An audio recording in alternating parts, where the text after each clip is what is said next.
I don't see Google answering that question. I don't see Bing answering that question. I don't see Bing answering any questions. Hi, everyone. Welcome to the Biz Dev Podcast, the podcast about developing your business. I'm David Baxter, your host, joined per usual by Gary Voigt. What's up, man? How you doing? Everything's going all right over here. Can't complain. It's not cold here anymore, which is sad. I miss the it's icy really weather. not cold here anymore. It's summer already. It's because you live north of hell. That's where you live. Yeah, in between hell and the sun. That's right. It's just right there, outside of Space Coast. All right. More importantly, we are joined today by Christopher Douglas, who is the founder of Big Red Dog Marketing, who is a results-driven solutions to small and mid-sized businesses. Welcome, Chris. How are you? Pleasure to be here, David. Thanks. We're doing good. It's back north of freezing, and Falls Lake is finally unfrozen. Nice. So you guys are both in the same area, right? Yeah, I think so. Yeah, if you're near Falls Lake, you're near me. I'm up in Wake Forest. Yeah, I'm on the south side of Falls, but yeah. Okay, very nice. Tell me a little bit about a Big Red Dog, how that got started. You've been doing it for about 6 years, is that right? Yes. So I'd gotten laid off from a startup back winter of 13, maybe 14. And the short behind it was that I had a friend at church that I had sat down with and was like, look, if you can find 4 people to take your salary divided by 4, you create a consultancy, you lose one, it's a better way because you're really sharp at marketing. And I had been working for a narcotics identification company. People think it's hilarious, but I used to say I play with coke and meth all day because we sit here and we analyze it, we figure out how to stop it. It's legit. It was a lot of fun, met a lot of undercover officers doing darn good work, but they just couldn't answer things. So I lost that job because the VC got tired of waiting for it to work. And so I started seeing the same things over and over again with small companies. I got 3 or 4 clients, 2 of which are still clients of mine today that I sat down with, and I built a consultancy. I met a friend named Greg Heyer, who sadly is no longer with us, but he and I built Big Red Dog with the idea that some agencies suck and they don't do right by their clients. They aren't loyal. They don't treat people, small business, especially because they're small business. We wanted to go after that. We wanted to be that loyal type that doesn't take everybody in a vertical, doesn't want to just go grab money, but actually build value for the businesses and build relationships, and more like what we named it after, which was my red golden retriever at the time. I was just going to mention that I don't know if this is just a trend I'm starting to see or things that I'm starting to read online, but you'll notice as things become more digitally optimized and as every website building tool now has a way to A/B test every single page, and then AI will read it and rewrite and give you options and target specific users or visitors with specific messages based on trends. A lot of that, while it seems exciting and real, is going to become, in my opinion, oversaturated to the point where every website is going to be the same. And so when you mention the brand story and then being a little bit more humanistic in the storytelling part of why you exist, that's something that I always found to be the backbone of good, not just marketing and advertising, but because I did that for many years, but the backbone of a good brand voice is the human to human storytelling. And I think that can resonate with people, especially in smaller businesses, a little bit better than all the AI optimization, or at least it will. Right now, it's the hype, it's the tool. I think we're going to get to a point where it's okay. That's enough. Let's go back to reality now. And I agree with you greatly there, because my copywriter is a journalism major in college. And so she digs into it. We use AI mainly for ideation and kind of get some ideas around what we're looking at, because we hop from accounting to property management to law, and 3 different types of law, 2 different medical practices, and we're in like 20 different verticals. And we try not to go in one given area. We don't take 2 clients. So we're constantly hopping between them. So we'll ideate with that. We'll even let it come up with some bullet points, but she's the one that writes it. And the reason she writes it is I trust her judgment. Especially with law, you do not let an AI write law, because it'll try to cite cases that don't exist. They have not fixed that problem yet. Do not do it. That is one of the biggest mistakes you will make. The lack of personalization, you're dead on, because if you haven't talked to the business owner, if you haven't talked to a couple of the customers of the business owner, you don't know how it plays. So I'm going to play devil's advocate a bit on the AI front. So I get what Gary and you are saying. If I am a services business such as us, that story, that brand, that authenticity that you're trying to reach your client, all 100%. But if my job is to sell a widget, isn't AI going to make it so that that widget is, they don't care about your story. They just want the widget. And I'm wondering if AI has a role to play there. I was reading a thing the other day. So they were talking about, it was really interesting. They were talking about how Google and Microsoft and OpenAI and all them, they're collecting gazillions of dollars to create a product that no one knows what it is yet, right? They're trying to make money off of, they have solutions that for problems that don't exist. And that they're like, okay, there's that one side. And then there's Meta is spending that same amount of money. They're not trying to sell anything, right? They're giving away long. And the only answer to that is they have figured out what their product is.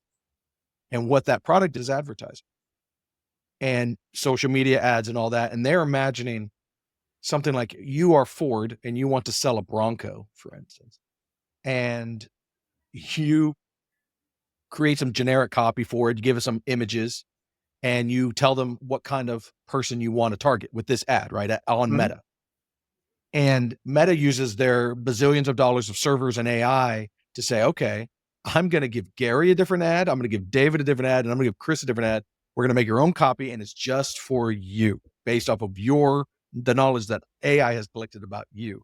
And that is their product rather than trying to sell you a chatbot, which, man, that's powerful and scary all at the same time. So, yeah, but I will add to that, as a user, targeted ads are noticed immediately. And it just feels, after a while, just, okay, yeah, I've had enough of this. I agree with you to a point, and I guess where I don't use Instagram anymore. But if you're playing the numbers game, like you're saying, and you're advertising the product, the widget or whatever, to 1 million people with personalized targeted messages, the chances are you're probably going to resonate with more of them. Well, I'm just saying, like when I would do Instagram, this was years ago. Again, I haven't used Instagram in a long time just because it's not my thing. I was amazed how good those ads were targeted. Like these were things that I was definitely interested in. Just nerdy gadgets and gizmos and things for my wife and whatever. And it's gotten a lot worse. Yeah. They nailed me. And I would buy so much stupid stuff. They nailed me perfectly. That if a targeted ad is good enough, and I'm not talking about, hey, Gary, you want a Ford Bronco, right? That's creepy. But if they know, oh, Gary does this and this, maybe he wants another beanie. And they target that beanie. And look on your face is good. They target that beanie just perfectly. You're going to be like, yeah, I do want that beanie. And I think, or it's someone wearing a beanie that I like standing in front of a Ford Bronco. And it's like, and then you're like, I need both right now. But the problem with that looks cool in front of a Bronco.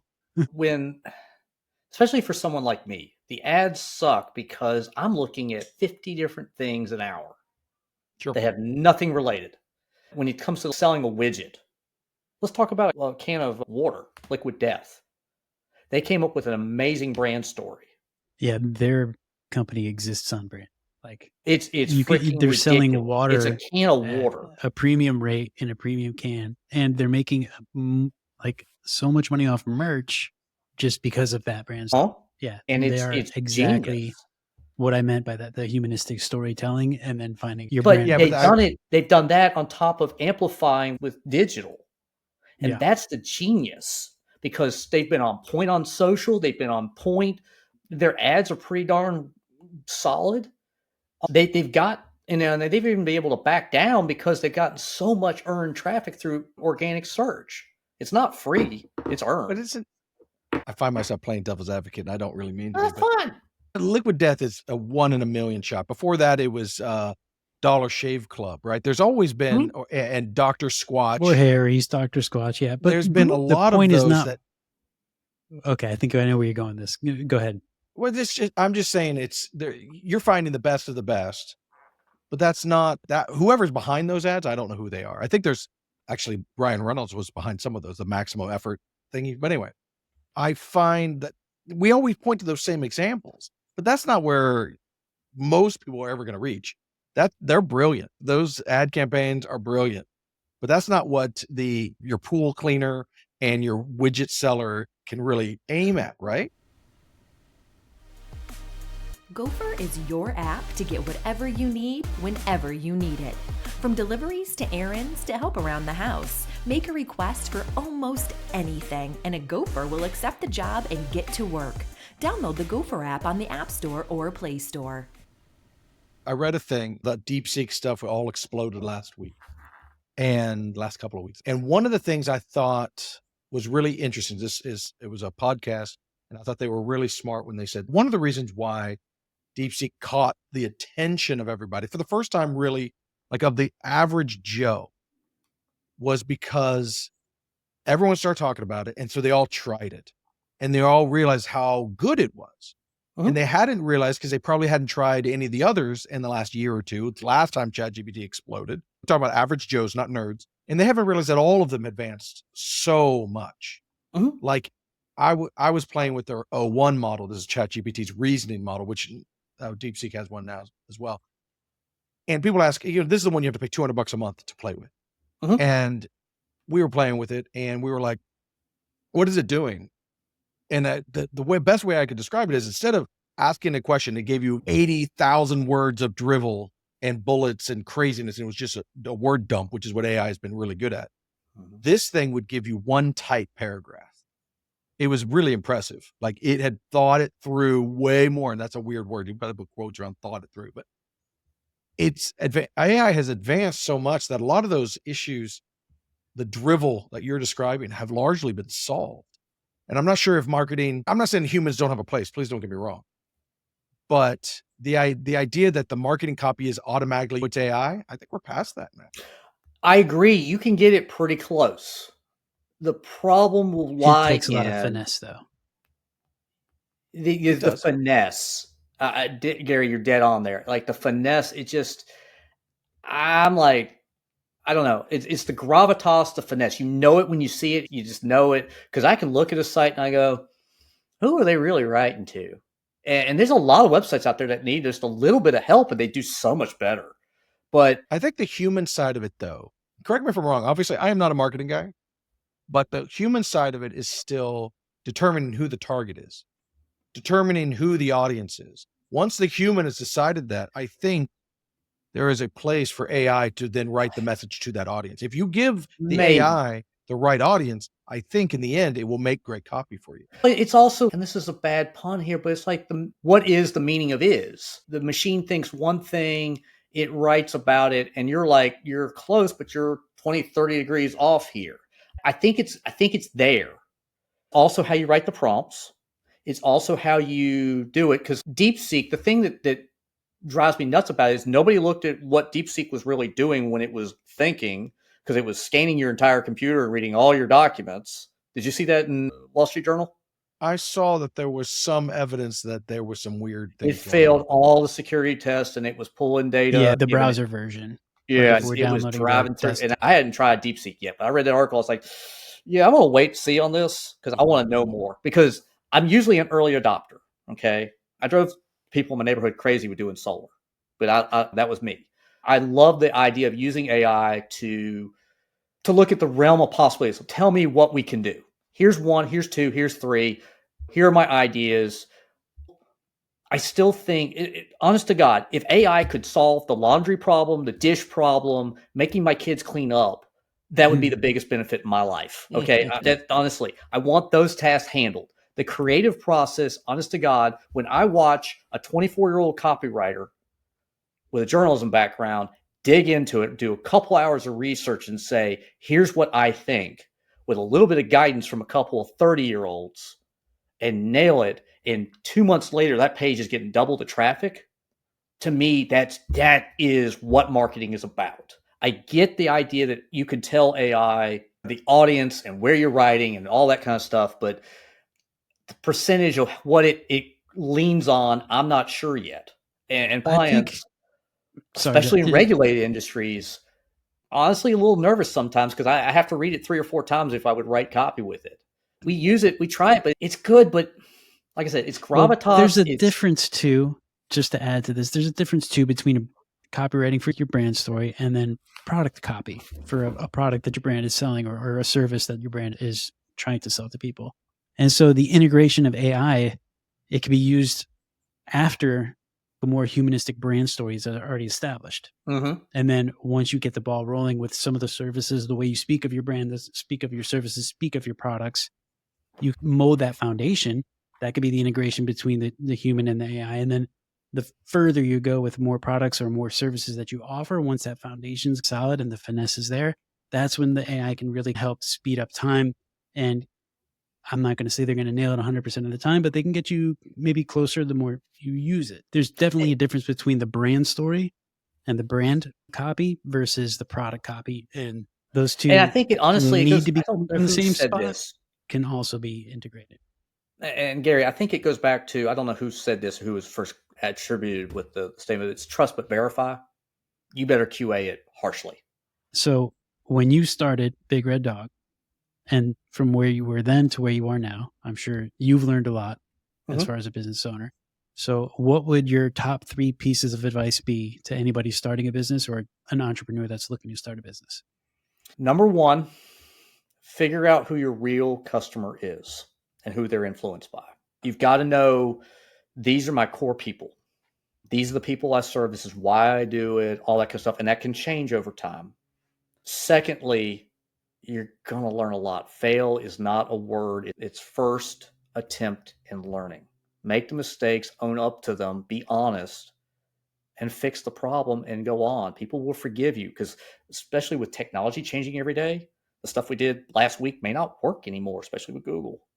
And then the third thing, really is part of more of the second thing, is keep experimenting. And the agency world is really about relationships. It really is, whether it's in person, digitally, like we had to do during COVID, but it's about relationships.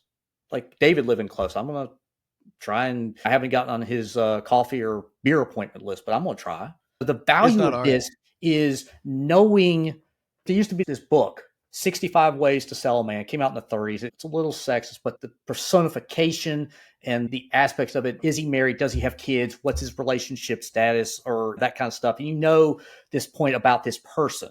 So you can put yourself in their shoes. If you know the relationships, you know who you got professional relationships with, and you know about these people and their struggles and their walks, you know how they think. If you know how they think, you can help advise them better. And that's what I try to do every day.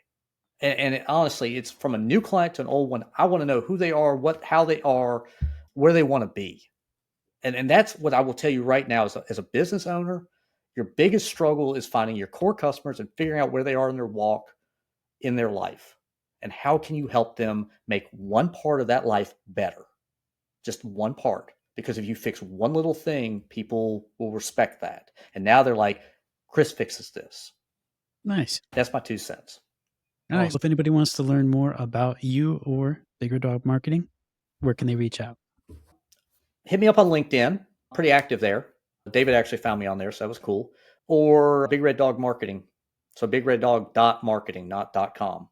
Okay. But we'll put the links in the show notes too, so people don't have to try to write them out. I appreciate that. But guys, this was a pleasure. It's nice getting to meet you both. Gary, you need to come down south and enjoy some Southern hospitality.